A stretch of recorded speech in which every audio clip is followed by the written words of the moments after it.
Hey guys, and welcome back to Battlefront updates. Today I wanted to talk about a weapon that was not available in the beta and that has been up to a lot of discussion since the release. I'm talking about the second sniper star card available, the Pulse Cannon. The Pulse Cannon is available at rank 5 for a measly price of 1700 credits, meaning that most people in the game have probably tried out this star card by now. The Pulse Cannon is a bit different compared to other weapons such as the cycler rifle, as it requires you to charge up the shot before you can fire. And after you have charged up, you can hold the shot for a few seconds before firing to make sure that your aim is on target. One tip though is that it's possible to switch back to your main weapon or other star cards to cancel the load up, so you won't always have to fire, because if you hold the Pulse Cannon charged for too long, it will fire the shot anyways. So after a while, you learn exactly for how long you can hold it charged before you need to either fire it or switch to another weapon. The Pulse Cannon is also a one-shot kill compared to the cycler rifle, meaning that there is no point in aiming for the head, but it's better to just go for the chest or whichever part of the body you can see.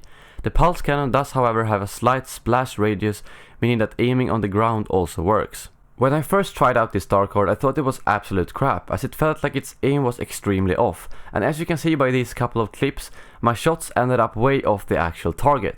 Just take a look at this ATSD clip. I was standing completely still, yet the shot ended up way above the ATSD. At this point I sort of gave up with the Pulse Cannon and didn't use it until when I was level 20 plus or something like that. I'm gonna be completely honest and say that I don't know what actually happened, if they patched the star card, or if I was just very unlucky at the start, because now when I started using it again, it works like a charm and pretty much all shots, at least all zoomed in shots, hit straight on their targets. I've tried jumping when shooting, walking sideways, zooming out, but none of these produced such off-target shots as those I showed you earlier in the video. I've noticed a very small difference if you walk while firing, so I try to stand still if possible, but walking sideways to avoid getting sniped yourself seems to work pretty well. The question is it worth using the Pulse Cannon over the other star cards? Well, this is as always a matter of preference, but there are actually some maps where I think the Pulse Cannon is one of the best choices. I think Walker Assault is one of those times, especially on maps like Tatooine. Don't you always get so annoyed when people are camping up in these mountains and as soon as you fire at them with your blaster, they just hide? Well, the Pulse Cannon is a perfect counter for this, as it can one-shot the enemies and it's always so satisfying to see them get blown away by it. I can also add here that using the Pulse Cannon without zooming in can be very effective. It works great against infantry as it kills them in one shot, but thanks to the Pulse Cannon's concentrated damage, it's also a great tool to use against heroes or vehicles. As you can see here, it does a significant amount of damage against heroes, which is why I like to use it to finish off the heroes in Hero Hunt. It also deals quite decent damage to the AT-ATs.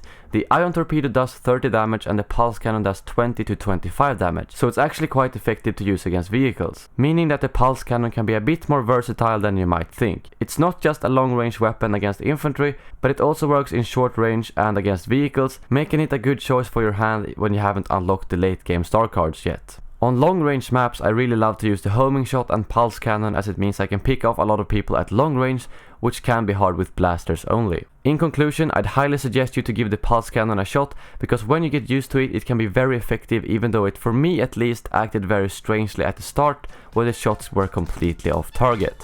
Let me know in the comments below what your thoughts are on the Pulse Cannon and if you've had the same issues I had at the start. Make sure to subscribe for extensive Battlefront coverage right here on Battlefront Updates. I will see you guys soon again, and as always, may the Force be with you.